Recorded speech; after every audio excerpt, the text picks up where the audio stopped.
तो hello friends, आप कैसे हैं। आप सबका आपके अपने YouTube channel English with Dilip sir में स्वागत है।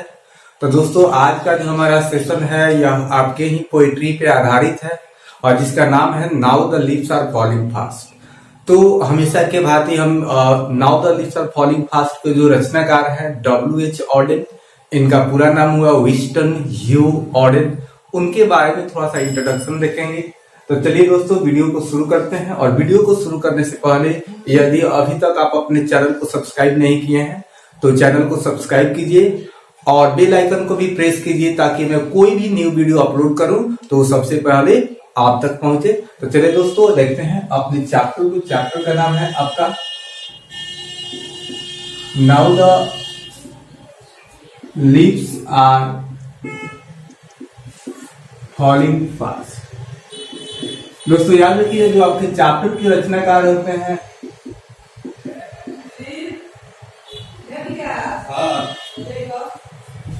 उनसे प्रश्न पूछे जाते हैं। इनका इंट्रोडक्शन हमें अच्छा से तैयार होना चाहिए। अब दोस्तों, इनके हम जन्म की बात करें तो इनका जन्म हुआ था 1907 में। जन्म कब हुआ था? 1907 में हुआ था। और इनके मृत्यु की बात करें तो इनकी मृत्यु आपकी हुई थी 1973। जन्म 1907, मृत्यु 1973। लेकिन इसके बीच इनको 1948 में एक बोले 1948 में इनको पुलित्जर अवार्ड मिला था। पुलित्जर अवार्ड, इससे आप प्राइज भी बोल सकते हैं। पुलित्जर अवार्ड मिला था। किस चीज के लिए मिला था? तो दोस्तों, एक रचना इनकी द एज ऑफ एंजाइटी के लिए मिला था। The age of anxiety. तो याद रखिएगा, now the leaves are falling fast के रचनाकार हैं W.H. Auden, Wystan Hugh Auden. पूरा नाम भी याद रखिएगा, विंस्टन ह्यू ऑडेन, जिनका जन्म हुआ था आपका 1907 में, मृत्यु हुआ था 1973। लेकिन 1948 में उनको पुलित्जर अवार्ड मिला था। किस लिए मिला था?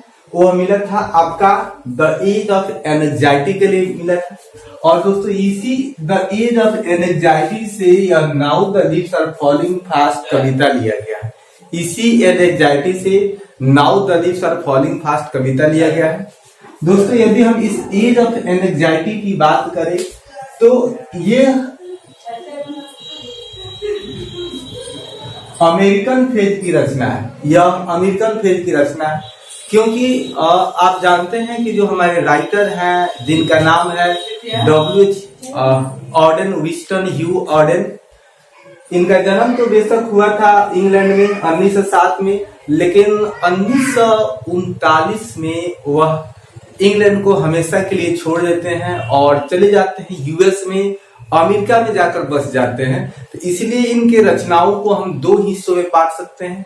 पहले हिस्से में आता है आपका ब्रिटिश फेस। तो दोस्तों, जल्दी से नोट डाउन कर लीजिए। ब्रिटिश फेस में जो रचनाएं आते हैं उसमें है आपका द ओरेटर्स, उसके बाद आता है the dance of the death, उसके बाद look strangers and another time, look stranger and another time. ये रहे आपके ब्रिटिश फेज की रचना। अब हम बात करते हैं अमेरिकन फेज की रचना। तो याद रखिए, कहीं भी हम शुरुआत करते हैं तो न्यू होता है ना, तो इनके पहली रचना का नाम है new year later. New year later. For time being अगला रचना है फॉर द टाइम बीइंग। उसके बाद है द सेल्फ ऑफ एकिल्स या द सील ऑफ एकिल्स, थोड़ा सा इसको कवर कर लीजिएगा, द सेल्फ या सील ऑफ एकिल्स। और तब है आपका द एज ऑफ एंजाइटी। तो द एज ऑफ एंजाइटी जो है आपका इसी से लिया गया है now the leaves are falling fast. तो इतना तैयार रखिएगा। अब दोस्तों आगे बढ़ते हैं। ये तो रहा हमारे चैप्टर के बारे में और लेखक के बारे में। थोड़ा और भी लेखक के बारे में इंट्रोडक्शन हम देते हैं।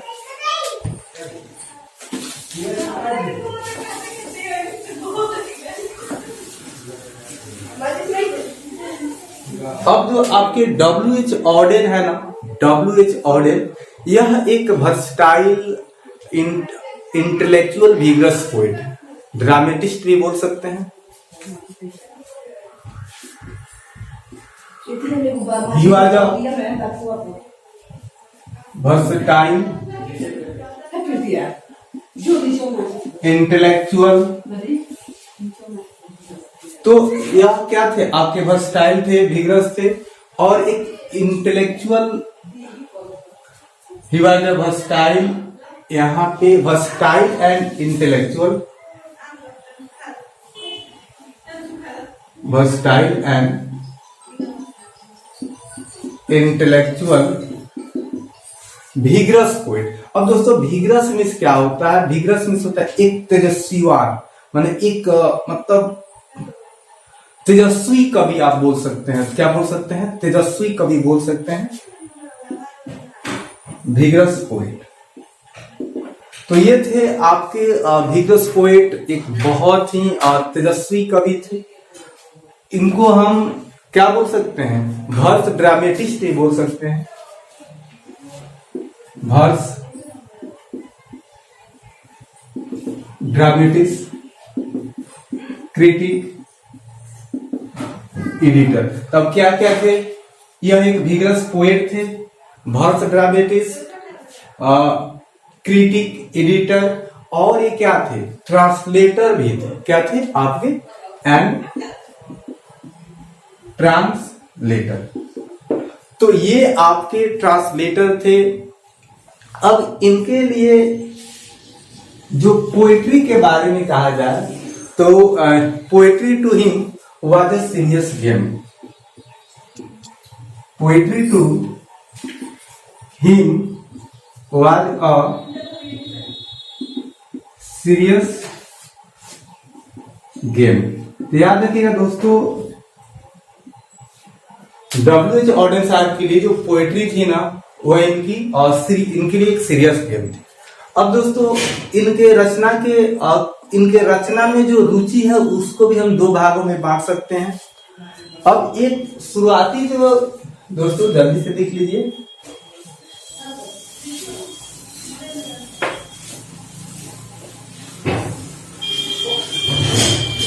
जो इनकी शुरुआती रचना है तो उसमें जो इनका इंटरेस्ट है ना, वह है आपका पॉलिटिकल अफेयर्स एंड आइडियाज।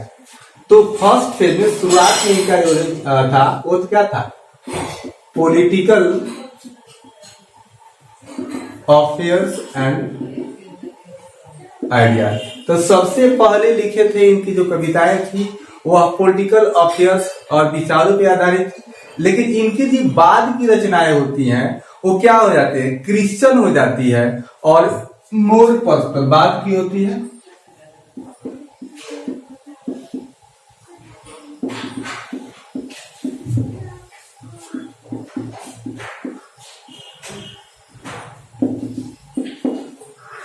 बाद की इनकी जो रचनाएं हैं वो क्या होती है? वो क्रिश्चियन और मोर पर्सनल टोन में बदल जाती है। लेकिन शुरुआती रचनाओं में वो पॉलिटिकल अफेयर्स में राजनीति की बात करते हैं।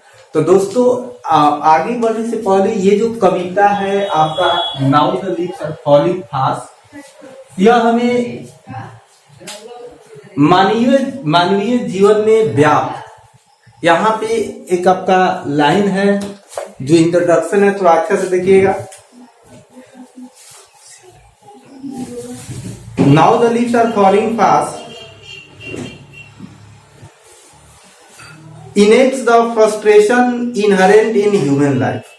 जो now the leaves are falling fast है, उजागर करता है कि जो मानवीय जीवन में फ्रस्ट्रेशन होता है, हताशा होता है, निराशा होता है। The aspirations that are not fulfilled, और जो आकांक्षाएं होती है, एस्पायरेशन में होता है दोस्तों आकांक्षा, जो एस्पायरेशंस होती है जो पूरा नहीं होती है, एंड सेंस ऑफ लॉनलीनेस, और जो अकेलेपन की जो भावना होती है ना, इन विच, जिसमें every individual life and die, जिसमें प्रत्येक व्यक्ति जीता है और मरता है।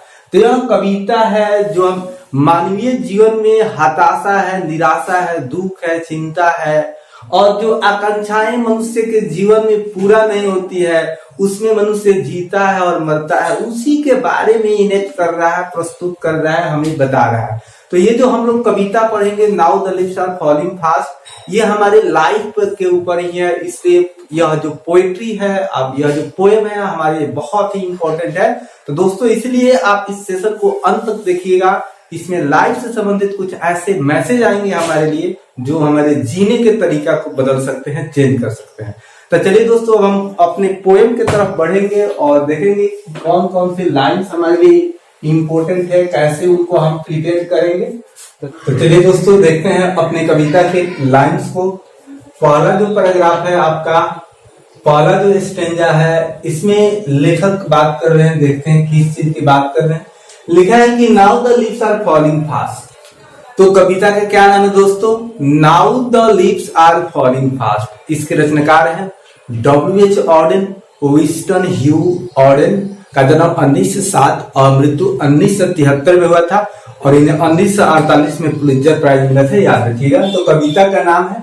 अब यहाँ पे आप पत्ते काफी तीव्र गति से गिर रहे हैं, ऐसा इसका शाब्दिक अर्थ आ रहा है। लेकिन दोस्तों इसका अर्थ यह कतई नहीं है, क्योंकि यह जो चैप्टर है मनुष्यों के जीवन की जो हताशा है, निराशा है, जिसमें वो जीता है, मरता है, उस लाइफ के बारे में बात हो रही है। तो now the leaves are falling fast, nurse's flowers will not last. तो यहाँ पे दोस्तों जो लिखा है आपका नॉर्सेस फ्लावर्स, तो जब कोई पौधा जैसे फ्लावर्स होता है ना, फूल होता है, तो ग्रोइंग अंडर और बिसाइड अ सपोर्टिंग ट्री, माने किसी पौधे के किसी फूल के बगल में जो पौधे, जैसे मान लीजिए कि एक बड़ा सा आपका पौधा है और इसी के बगल में जो छोटा सा पौधा जम बड़ा हो रहा है, बढ़ रहा है, इसे हम कहते हैं नर्सेस। तो यहाँ पे नर्सेस फ्लावर्स माने छोटे छोटे जीव कहेंगे, जो बच्चे अभी छोटे हैं, जो जन्म लिए हैं, उनसे आशा है। याद रखिएगा कि जो बच्चे अभी छोटे हैं वो क्या है? Will not last. Last means बचना। Nurses to go, grave means होता है दोस्तों कब्र। Are gone and the prams go rolling. दोस्तों प्रेम्स मीन्स होता है बच्चों की गाड़ी, बच्चों की गाड़ी। तो पहले इतना का हिंदी देखते हैं, तब आगे बढ़ते हैं। लाइन है कि nurses now the leaves are falling fast, nurses flower will not last, nurses to the graves are gone and the prams go rolling on. कहते हैं कि जो हमारा जीवन है ना, जो हमारी उम्र है, वो काफी तीव्र गति से मृत्यु के तरफ बढ़ रही है। काफी तीव्र गति से हमारी जो लीव्स माने यहाँ पे उम्र है, हमारा जो एज है, हमारी जो जीवन है, वो काफी तीव्र गति से मृत्यु की आगोश में कब्र के तरफ बढ़ रही है। Nurses flower will not last. जो छोटे छोटे बच्चे हैं ना, जो छोटे छोटे जीव हैं, जैसे हम लोगों के अंदर छोटा सा बच्चा ही होता है जो बढ़ता है, बड़ा होता है, तो जो छोटे छोटे जीव है, बच्चे हैं ना, वो भी नहीं बचेंगे। लास्ट में होगा बचना, नहीं बचेंगे।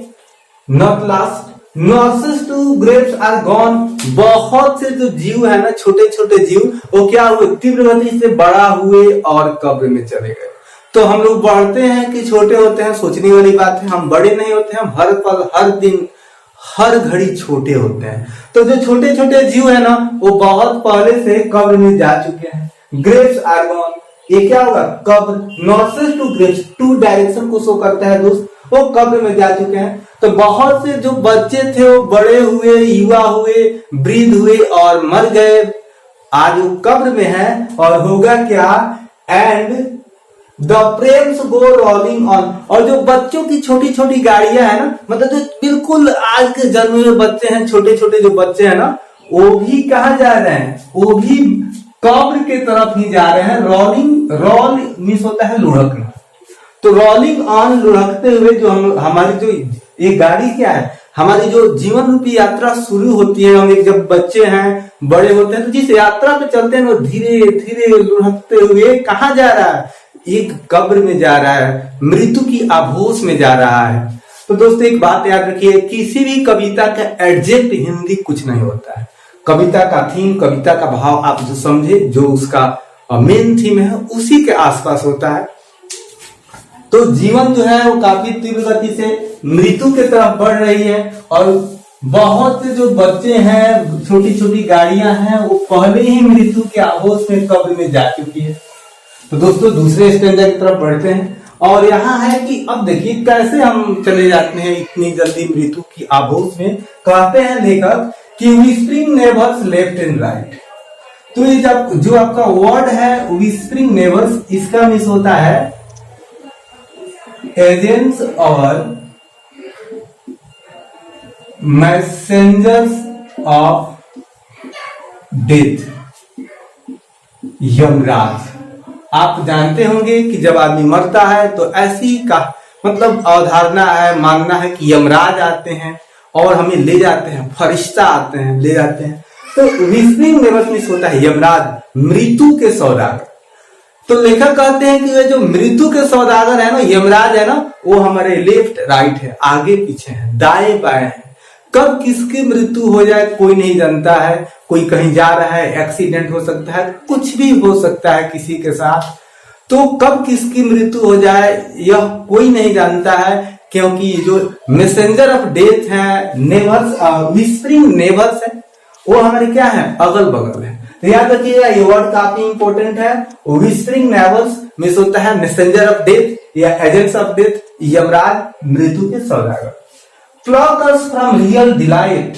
दोस्तों प्लॉक मिस होता है तोड़ना। तो आप कहिएगा सर ब्रेक मिस भी तो तोड़ना होता है। तो याद रखिएगा प्लॉक और ब्रेक मिस दोनों का हिंदी तोड़ना होता है। लेकिन जब किसी कठोर चीज से, जैसे यहाँ पे आपका एक मार्कर है, इसको यदि हम तोड़ दे तो यहाँ पे प्लॉक नहीं होगा, ब्रेक होगा। जब किसी मजबूत चीज से कोई चीज छटकाते हैं पावर, शक्ति के द्वारा, तो आपका होता है ब्रेक, बलबस्ती तोड़ना। इसलिए याद रखिएगा ब्रेक इनटू मिस होता है इंटर बाई फोर्स, बलबस्ती कहीं घुस जाना चोरी की नियत से, ठीक है। तो ब्रेक इनटू मिस क्या होता है, चोरी की नियत से घुसना। लेकिन प्लॉक मिस होता है किसी सॉफ्ट चीज से, किसी मुलायम चीज से किसी चीज को तोड़ना।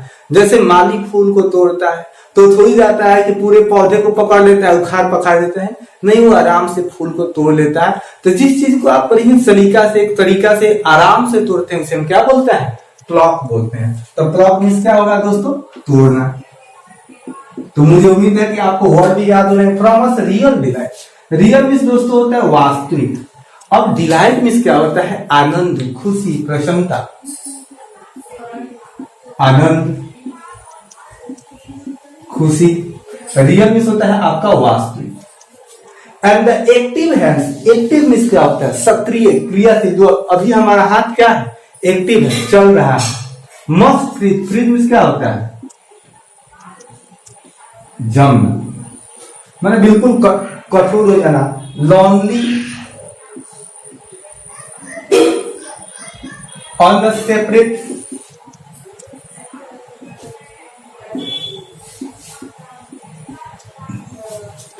लेखक कहते हैं कि हमारा जो जीवन है ना वो काफी तीव्र गति से मृत्यु की तरफ बढ़ रहा है और जो छोटे छोटे जीव है ना वो बहुत पहले ही चले गए हैं, मतलब बड़े हुए चले गए हैं। और जो छोटे छोटे बच्चों की गाड़ी जो बिल्कुल छोटे छोटे है ना वो भी मृत्यु की तरफ कब्र में जा रहे हैं।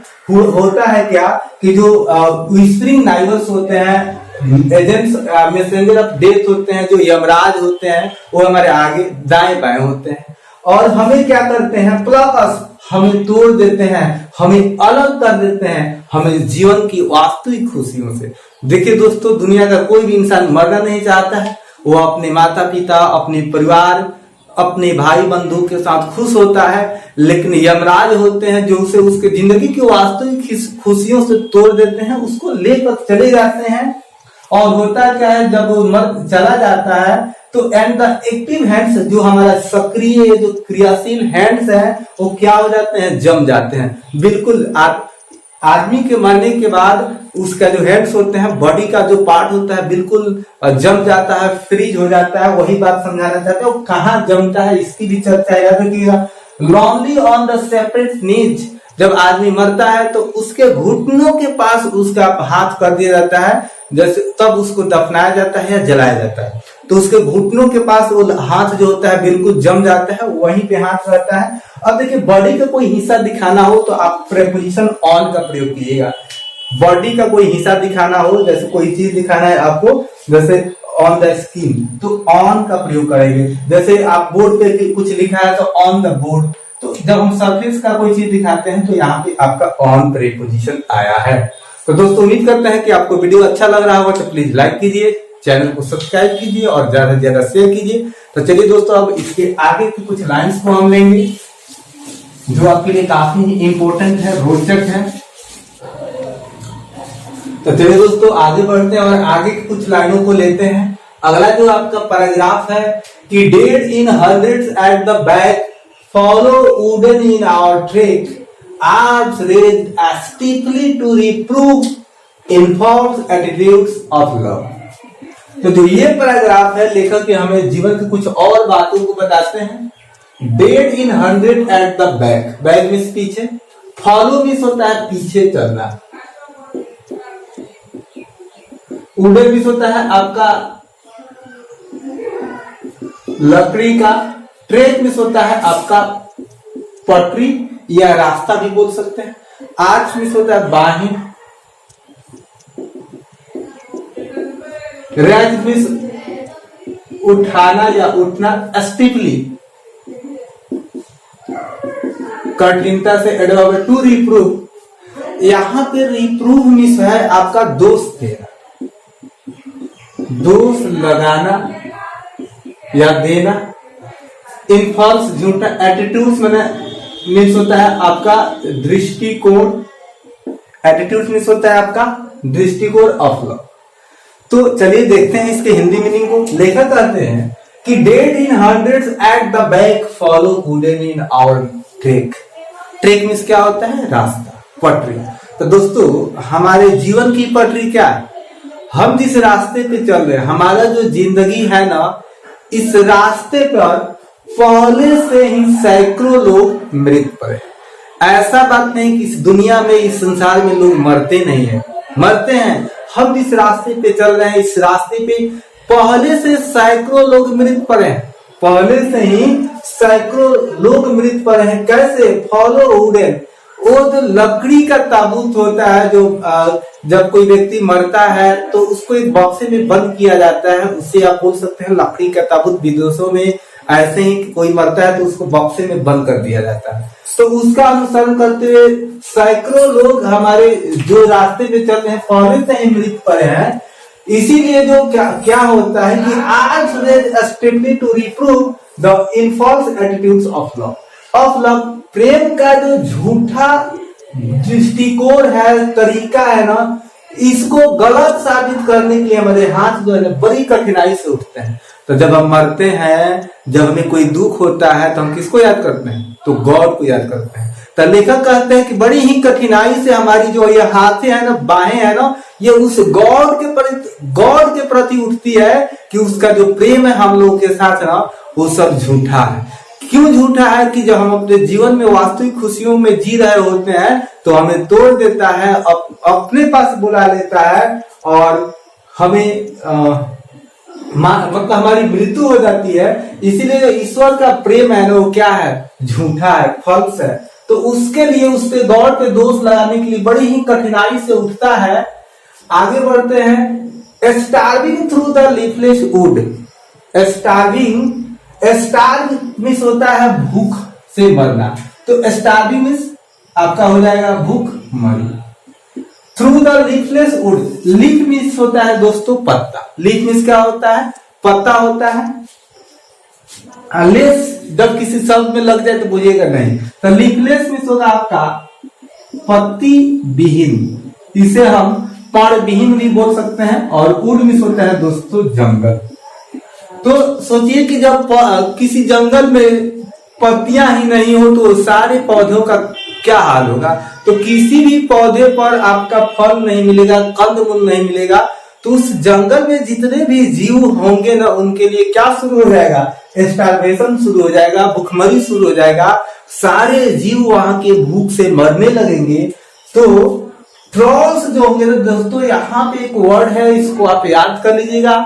ट्रॉल्स में होता है ओवीक and ugly creatures in Scandinavian methodology.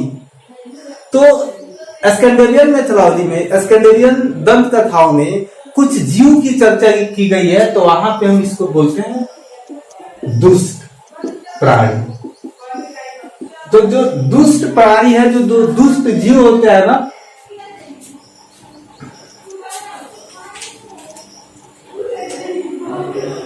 Run scolding for their food.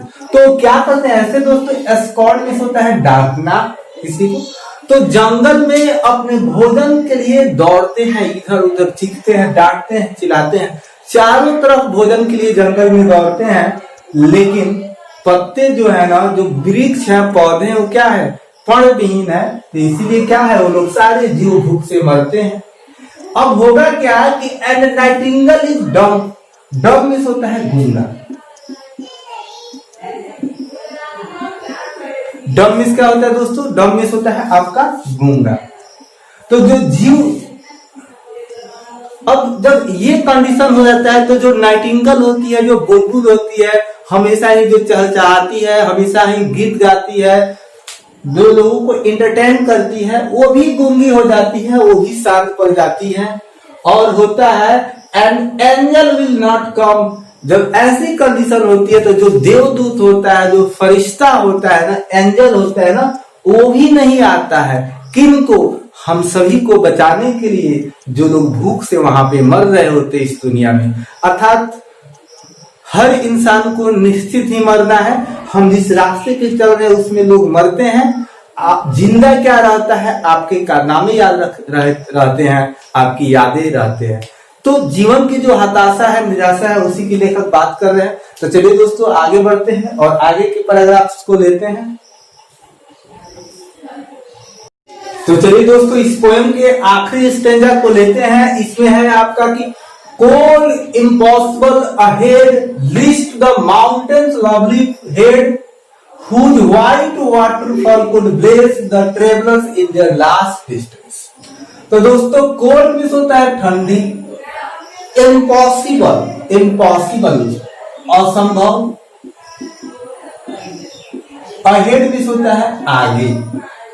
देखिए लिस्ट मिस होता है दोस्तों किसी चीज का सूची होना, लेकिन यहाँ पे माउंटेन के जो हेड है, चोटी है, उनकी श्रृंखला से आशय है, याद रखिएगा।